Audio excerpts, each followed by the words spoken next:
My question is this one. Twarababariwe ibyaha byaheze byo turiko turakora nivyo byose. Yesu yavuze ngo vyose ngo birarangiye. Twarababariwe. So why dusaba imbabazi? Hajya kuvuga ngo amaraso ya Yesu anyeze biri biblique. Simbona iryo sengesho Paul arigira ahantu na hamwe iravuga ngo confesse nos péchés les uns les autres. None ngize icaha nkumva umutima wanje urambwiye ati aha kame mugize nabi. What do I do? Chana applique amaraso ya Yesu.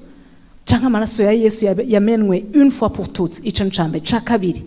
Hari ivyo rero encore nibaza yuko ni ama performance tubamwe hari ivyo twe twakategorije ngo ni vyaha binini ibi umuntu agwe mu busambanyi muri église mais c'est la catastrophe totale. C'est la catastrophe totale où muntu il faut ko bonne chance pour rétablir sa relation avec Dieu. Kuko nica umenga kitababariko. Hakaba nabeshe, oh Seigneur pardonne-moi. Bega ibyaha byose imbere y'Imana birangana. Mais kumenga hari ibiduculpabiliza gusumba ibindi. Canke naho nyene nivyo dutegerezwa kubohokako. Mudufashe. Abo bajije ibibazo bikomeye bikomeye cyane. Ikibazo ca mbere cyo kuvyekeye ni kazo kimwe amaramification menshi ariko ubwa mbere wabaje ikibazo cerekeye ko barirwa ibyaha byacu kahise kubona kazoza passé présent futur.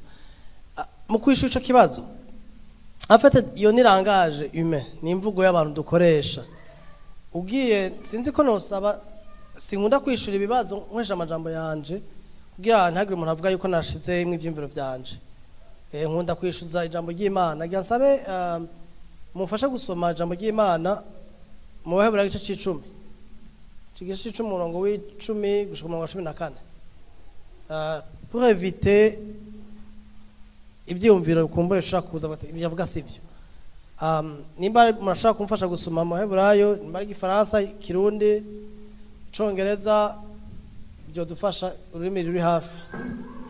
Hébreux 10, verset 10 à 14.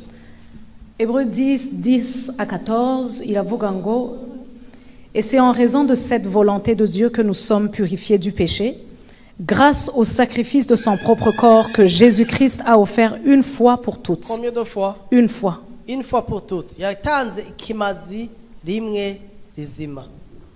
OK? Tout prêtre se présente chaque jour pour accomplir son service et offrir souvent les mêmes sacrifices qui, cependant, ne peuvent jamais ôter les péchés. Christ, lui, a offert un sacrifice unique pour les péchés, valable pour toujours. Valable pour toujours. Toujours. Ugiye amandi ma version avuga c'est pour éternité. Abantu bw'ibihe bidashira. Imazi Yesu yatanze ntiyagitanze kubwa hirya yejo canke ejo canke mwaka uheze. Ikimazi Yesu yatanze yitanze pour l'éternité. So nikiri valable uno munsi kwa nahamagaye amaraso ya Yesu. Wabivuze na wewe kumbe naza kubyinjira mu nyuma. Igihe Yesu yatubabarira ibyaha byacu byose byari muri futur. Ko Yesu yapfuye ya 2000 ans. Hazi imyaka 2000 birapfuye. Igihe Yesu apfa kabambwa kazuka Ange Michel physiquement so yarari na wose waruri physiquement. Ariko igikorwa yakoze cyo gutanga ikimazi ciwe yagikoze kiriya gihe gitangira n'abazobaho imbere. Muri Ancien Testament abantu barakora ibyaha bacumuye bategerezwa kumena amaraso y'ibikoko kugira ngo afuke. Mu Kirundi avuga abakizwa ko nakoresha gutwikira ngo amaso ngo atwikira ibyaha. Ariko iyo ni mentalite yo muri Ancienne Alliance. Muri Nouveau Testament amaraso ya Yesu natwikira ibyaha, amaraso ya Yesu akuraho.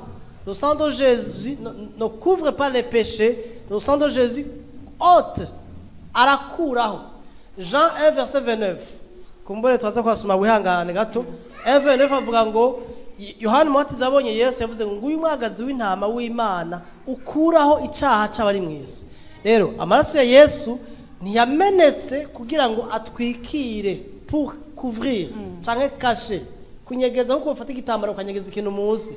Amaraso ya Yesu yamenetse une fois pour toutes kugira ngo akure icaha c'abari mwisi, kugira ngo uwumwizera wese ashobore kubabarirwa ibyaha. Umwakiriye Kristo Yesu ubabarirwa ibyaha byawe by'ibihe bidashira. Muri make icyo bisigura uhagwa identite nshasha. Mwavuze kuri identite cyane kuri Olivier ibyo ko arigisha ko uhabwa identite nshasha y'umuntu w'icaremwe gishasha, ibya kera byose biba biheze, ubu hawe identite nshasha y'umuntu ababariwe pour toujours.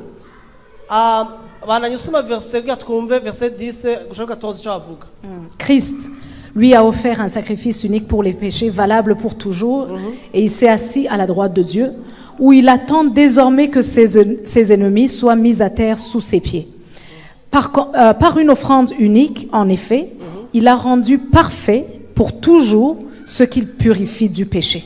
Ok. Il a rendu parfait pour combien de temps? Pour toujours. Pour toujours. Pour toujours, c'est pour toujours. Muri pour toujours, harimo passé, harimo présent, harimo futur, harimo nakazoza. Rero umwana w'Imana, umuntu yakijwe akavuka bwa kabiri, warakiriye imbabazi pour toujours. Mu murongo w'icumi havuga ngo ceux qui sont sanctifiés. Twaramaze kuhabwa la perfection divine. Atari perfection ihagaze ku ngeso zacu nziza, ariko perfection ihagaze ku ngeso nziza za Yesu yaduhaye. Imana ishimwe cyane. Bibiri tubwira ngo inzaple yaduhamagarishije ingeso ziwe nziza. Izo ngeso ziwe nziza nizo yaduhaye. Rero kuba twarabariwe, bibiri tubwira ngo ibyaha byabo sinzovyibuka ukundi. Ibyaha byacu turabyibuka kwa kudatahura igikorwa Yesu yakoze ko gitandukanye nica amategeko yategeka gutanga cibimazi. Ibimazi byarafuka, Yesu yaje gukuraho ibyaha byacu. Iyo identite yacu turayifise muri Kristo Yesu twarabariwe.